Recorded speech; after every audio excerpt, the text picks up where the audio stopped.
I often like to do something which is completely unscientific, but I think it's Okay. fun. And I ask you to rate your city. So I guess maybe you're going to do Haarlem. I ask you to rate on a scale of 1 to 10. So 1 is least walkable, 10 would be like perfect walkability. So let's start with walkability. What would you rate Haarlem for walkability? Haarlem for walkability, I'd give that probably a solid 9, 8.5 to a 9 probably. That's Uh, pretty good. the reason why I don't give it a perfect 10 is because Haarlem has kind of distinct zones, and there's where if you look at the central train station, when you go south, it's really interesting. When you go south of the train station, you have a big courtyard. There's a bus stop. Everything's older style. Everything's super walkable. But if you go out on the north side of the station, there's immediately a regional road, right? And Haarlem gets a little bit more of a American suburbia feel if you go off to the Okay. northeast a little bit. And so the Okay. distances tend to be a little further. Yeah. And there's even like a little American style strip mall, like a couple kilometers from Oh, where I live. weird. But Oh, there's like, that's pretty much the only one. okay. So, but it's overall very good. Very good. Yeah, that's pretty good. Okay, so cycling. Cycling, yeah, it's got to be a 10. That gets a 10. Wow. Okay, Yeah, I have to come there and cycle.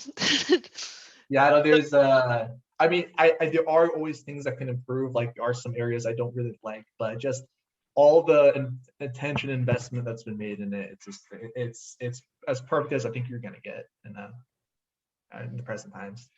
Okay, and I guess some of your TikTok videos show that, like all the best practices in terms of the cycling infrastructure and culture and everything. Yeah, like just last week I made a video about how they doubled the amount of parking spaces. So they had an overflow lot, and then over like a week they just came and they put in double tier bike racks on that lot. So now they doubled the number of bike parking Wow, spots right in the central station. So cool. kind of going back really quick, they have a really interesting model here where they combine cycling and transit together. So you see these massive bike parking stations at train stations because they realize, hey, you can't go super far on a bicycle practically, but you can with the train, right? So if we could combine those two, that would knock out the most number of car trips, and that's what they've been pursuing here. Yeah, that's great. Okay, so the last one then is public transit. 1 to 10. Public transit. Out of 10, you know what? I would put public transit in the Netherlands probably. Haarlem, I would probably put it at a 7.5. Not it's very good. It's very frequent. Very clean. But I would say the one thing I don't like about Dutch public transit is it's quite expensive. Oh, it is. And it can be, yeah. So like for example, if I wanted to take a train to Amsterdam, right? That's for a rather 15-minute ride, that's €5 one way.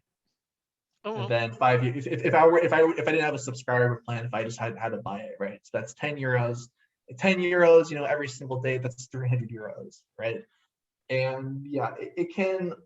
I mean, it's okay because then a lot of people cycle, but I think that when you have expensive public transit, it takes some of the public part out of it. I think they should find ways to improve it. Yeah, but the consistency and the quality of it is very good. Yeah, that's great. Those are some strong scores, so a lot to look at in Haarlem.